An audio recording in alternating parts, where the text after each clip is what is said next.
Monsieur le ministre d'État, ministre de l'Emploi, des Affaires sociales et de la formation professionnelle, Monsieur le ministre auprès du Président de la République chargé de la jeunesse, la promotion de la jeunesse et l'emploi donc des jeunes, Mesdames, Messieurs les ministres des pays frères de l'UEMOA chargés de l'emploi, Monsieur le ministre de la Guinée, pays observateur, Monsieur le commissaire en charge du développement humain de l'UEMOA, Excellences, Mesdames et Messieurs les ambassadeurs et membres du corps diplomatique, Madame le maire de la commune de Cocody, Mesdames et Messieurs les représentants des organisations internationales, régionales et bilatérales, en particulier le représentant de la Banque africaine de développement ici présent, Mesdames et Messieurs les représentants des partenaires techniques et financiers, Mesdames et Messieurs les experts, Mesdames et Messieurs les représentants du secteur privé, honorables invités, Mesdames et Messieurs. Je voudrais, au nom du Président de la République, Son Excellence M. Alassane Ouattara, adresser aux ministres ainsi qu'aux membres de leurs délégations respectives la cordiale bienvenue à Abidjan, à l'occasion de cette 6e conférence internationale du cadre de concertation des ministres en charge de l'emploi et ou de la formation professionnelle de l'espace UEMOA. Je salue particulièrement la Commission de l'Union économique et monétaire ouest-africaine pour l'appui technique qu'elle apporte à la tenue des concertations sur l'importante problématique de l'emploi et la formation professionnelle dans notre espace communautaire. Permettez-moi de saluer également et de remercier les partenaires techniques et financiers qui nous accompagnent dans nos programmes de développement pour leur présence effective à cette importante conférence.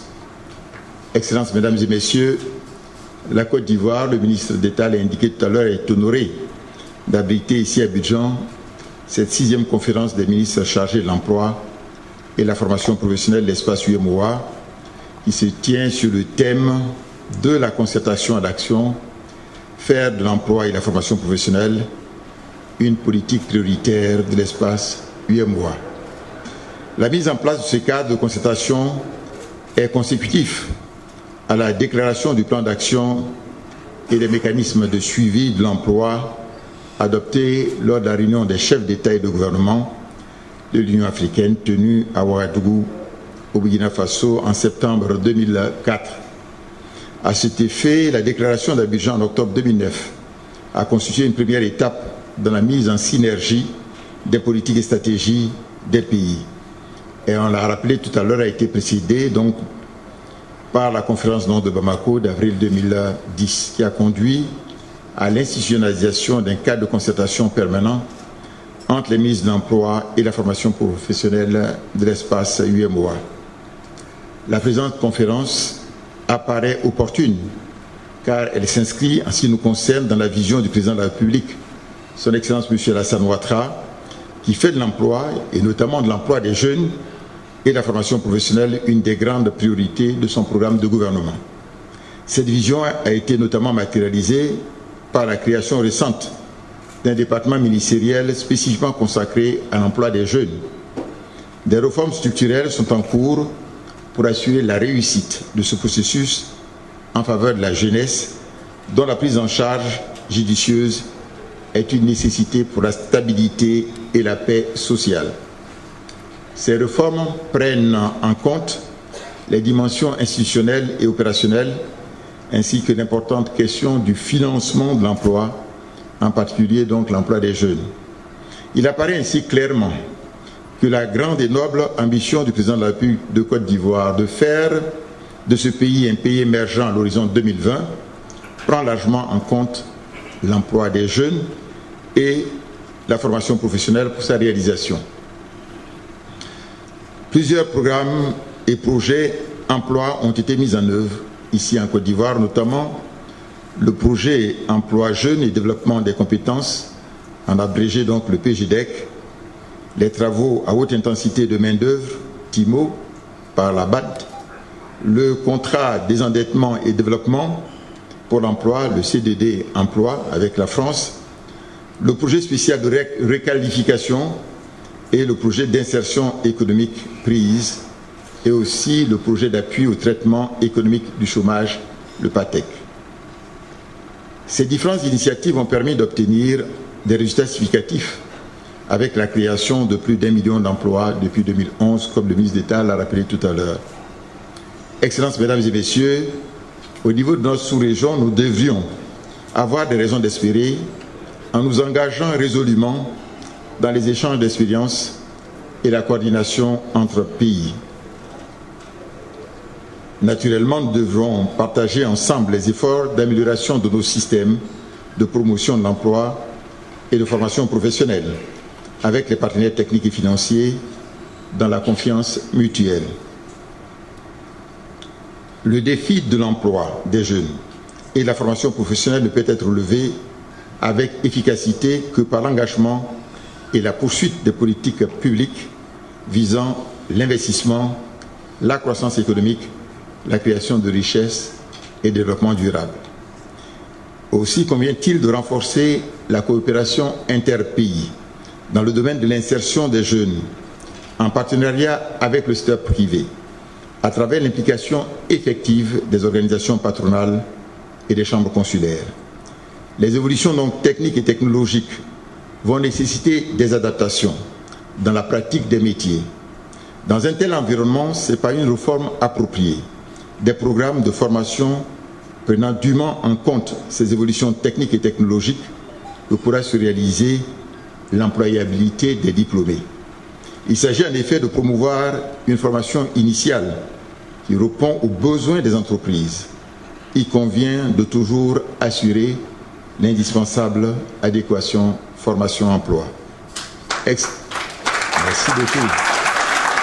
Vous avez raison d'applaudir parce qu'il s'agit là d'un dossier important, c'est un défi important, cette adéquation qui souvent nous manque parce qu'on a beaucoup de diplômés malheureusement qui ne peuvent pas être employés parce que malheureusement les entreprises ne peuvent pas les utiliser. C'est pas mauvais, c'est un fait donc des spécialités en criminologie, vous pouvez travailler dans le secteur privé, il y a très peu de débouchés.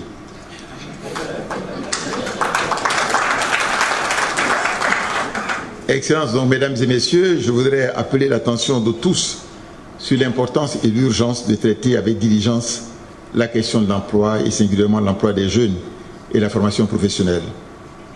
En effet, le chômage des jeunes peut constituer un réel danger pour l'équilibre de la société et compromettre l'avenir de nos nations respectives. Les jeunes doivent en réalité représenter pour nos pays non pas un fardeau, mais plutôt une force et une richesse. C'est pourquoi la culture entrepreneuriale mérite d'être vulgarisée pour devenir une donnée essentielle dans le processus de développement professionnel et personnel donc des jeunes. Je note que les travaux des experts réalisés en assemblée plénière et en groupe thématique ont permis d'identifier avec pertinence au titre des priorités et ça, de ce qu'on m'a indiqué, les points suivants. La réalisation du paquet minimum de coopération. Je crois que le commissaire en a parlé tout à l'heure. La mise en œuvre du système performant d'analyse du marché du travail et de la formation professionnelle. La mise en œuvre des recommandations relatives au secrétariat permanent et les politiques actives du marché du travail. Par ailleurs, les recommandations pertinentes ont été formulées relatives notamment à la généralisation de l'autonomisation de l'Observatoire national de l'emploi et de la formation, l'évaluation des diligences en indiquant clairement le niveau d'exécution des travaux, l'élaboration d'un répertoire des politiques, projets et programmes en matière d'emploi et de formation professionnelle. Pour ma part, je me permets de vous exhorter à agir avec détermination pour achever le travail initié depuis la déclaration d'Abidjan de 2009 en vue de faire du cadre de concertation un organe consultatif de l'UEMOA, de faire des politiques d'emploi et de formation professionnelle des critères de convergence, des politiques interpays mises en œuvre au niveau de l'UEMOA, de renforcer très significativement les moyens consacrés à la formation des jeunes, notamment dans les 16 métiers stratégiques qui seront implantés de manière concertée dans l'ensemble de nos pays.